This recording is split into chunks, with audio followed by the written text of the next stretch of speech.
நீங்கள் PSLV GSLV நம்ம India அனுப்பினதோட history சொல்லிருந்தீங்க. நம்ம இந்தியாவிலேருந்து இது வரைக்கும் எத்தனை பிஎஸ்எல்வி ஜிஎஸ்எல்வி அனுப்பியிருக்கோம், சக்ஸஸ் அதை பற்றி சொல்ல முடியுமா? இல்லை, கண்டிப்பாக சொல்லலாம். நம்ம இப்போ இன்னைக்கு நம்ம அனுப்புறதே பார்த்தீங்கன்னா 16வது மிஷன். நம்ம ஜிஎஸ்எல்வியோட 16வது இண்டிஜினியஸ் கிரையோஜெனிக் இன்ஜினை நம்ம அனுப்பியிருக்கோம். இதுக்கு முன்னாடி மொத்தம் 16 ஜிஎஸ்எல்வி நம்ம இது பண்ணியிருக்கோம். இதுக்கு முன்னாடி பார்த்தீங்கன்னா வேற ஒரு கண்ட்ரிகிட்டேருந்து அவங்களுடைய கிரையோஜெனிக் இன்ஜினை வாங்கி தான் நம்ம பயன்படுத்திக்கிட்டு இருந்தோம்.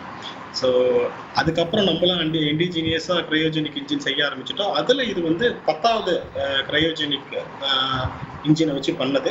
மொத்தம் 16 இது வரைக்கும் நம்ம ஜிஎஸ்எல்வியில் இதுக்கு முன்னாடி எக்ஸிக்யூட் பண்ணியிருக்கோம். வேற பிஎஸ்எல்வி நிறைய மிஷன் அனுப்பியிருப்போம். நம்ம மோஸ்ட் ஆஃப் த மிஷன்ஸ் பார்த்தீங்கன்னா பிஎஸ்எல்வி தான். பிஎஸ்எல்வி கிட்டத்தட்ட எனக்கு ஒரு 54 இப்போதைக்கு பிஎஸ்எல்வி C54 ஏதோ ரீசெண்டாக அனுப்பணும்னு நினைக்கிறேன். 57 சக்ஸஸ் நினைக்கிறேன் சார். உங்களுக்கு தெரியும் 60 ஏதோ நமக்கு 60 அனுப்பியிருக்கோமா? என்ன சக்ஸஸ் நீங்கள் சொல்லுங்கள் சார்.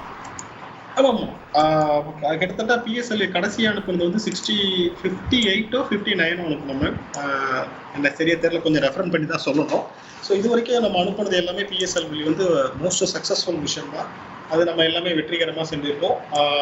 ரீசெண்டாக கூட மிக முக்கியமாக அந்த பிஎஸ்எல்வி வெஹிக்கலில் நம்ம பார்க்க வேண்டியது அந்த மங்கள்யான் மிஷனும் சந்திரயான் 1 மிஷனும் பார்க்க வேண்டியது.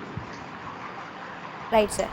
சார், இப்போ இதில் 6 இமேஜிங் சேனல், 25 விதமான ஆய்வுக்கருவிகள், இந்த மாதிரி மெருகேற்றப்பட்ட தொழில்நுட்பங்கள் இதில் பயன்படுத்திருக்கிறதா தகவல் பார்த்துட்டு இருக்கோம்ல சார், இதை பற்றி சொல்லுங்களேன்.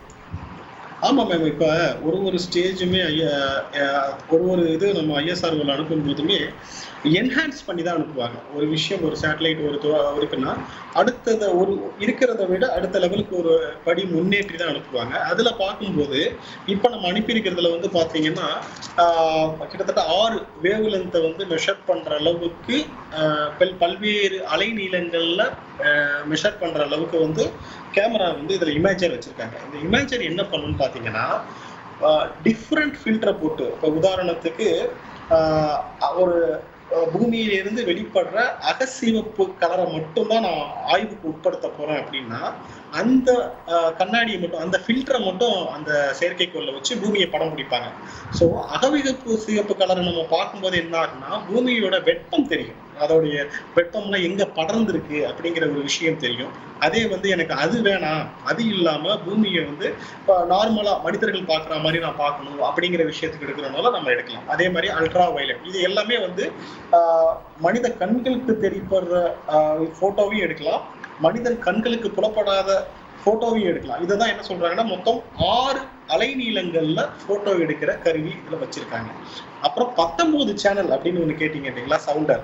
அந்த சவுண்டர் என்ன பண்ணுன்னா, இப்ப என் உடம்பு இருக்கு, என் உடம்புல மேல ஒரு டெம்பரேச்சர் வைக்கிறேன்னு வச்சுங்களேன். செய்திகளை உடனுக்குடன் தெரிந்து கொள்ள உடனே சப்ஸ்கிரைப் பண்ணுங்க.